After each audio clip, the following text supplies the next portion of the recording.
Hello everyone, আসসালামু আলাইকুম। স্বাগতম জানাচ্ছি নতুন আরও একটি ভিডিওতে। বরাবরের মতো আমি আছি আপনাদের সাথে বিক্রম ইসলাম আদিল।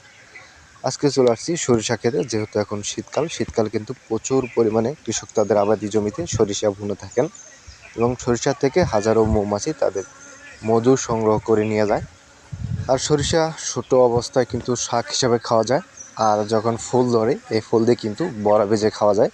আমাদের গ্রাম অঞ্চল কিন্তু সরিষা ফুল দিয়ে বড়া ভেজে খায় অনেকেই। আবার সরিষার দানা দিয়ে কিন্তু সরিষার তেলও তৈরি করা হয়, সেটা আপনারা সকলেই জানেন।